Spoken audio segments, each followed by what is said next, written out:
Hi there, students. A chasm, a countable noun. Okay, a chasm is a crack in the earth, a gorge that goes down a long way.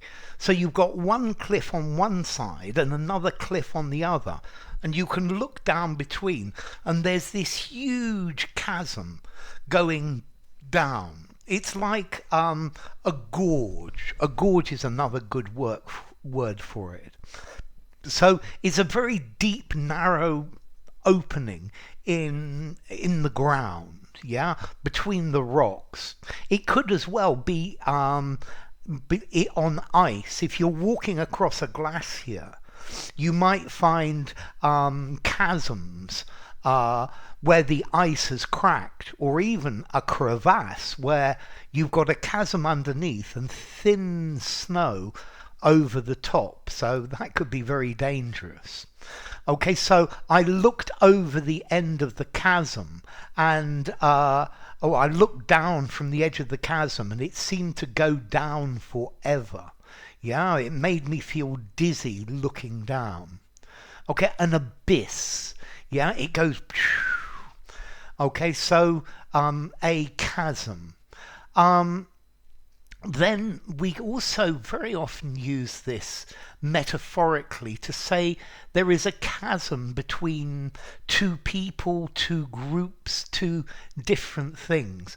And you're saying that there's a very, very large difference between them. So in this world that we live in, there is a huge chasm between the first and the third world. Yeah, there's a huge difference. Yeah, they are very different things, and this is the idea of a chasm between things. There's a very clear, very marked difference, a very marked division. They are very separate and very, very, very different. Okay, so a profound difference between people. It could be to do with viewpoints as well. Yeah, there is a chasm between the viewpoints of these two people, or maybe you're trying to negotiate peace between two different groups, but there is a chasm between them, a gulf between them. Yeah, there is a radical difference between them. Yeah.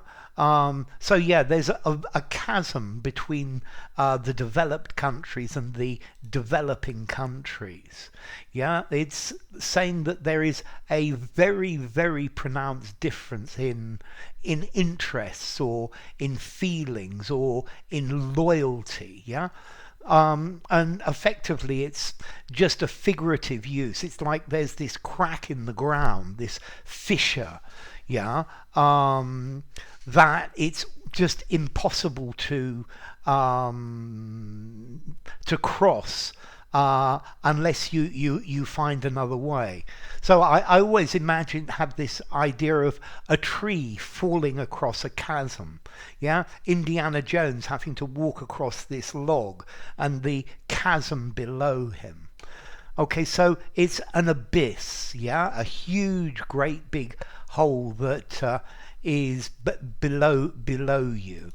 Okay, so yeah, there is a chasm between the medical services provided in posh middle class areas in the UK and working class areas, for example. Yeah, a very large difference. Yeah, very often as well, a very large difference of opinion. Yeah, I guess if you have two groups of football supporters, there's a chasm between them and they're never going to come to an agreement. So, a chasm, formality. I think I'm going to give it a 5.5 in formality. I think you could use it anywhere. Use informally, semi-formally and formally. So that's a good thing. And then as to origin, well, we've got chasma from ancient Greek, meaning a crack, a cleft, a cut, or an abyss. So the word hasn't changed much. Okay, so a chasm.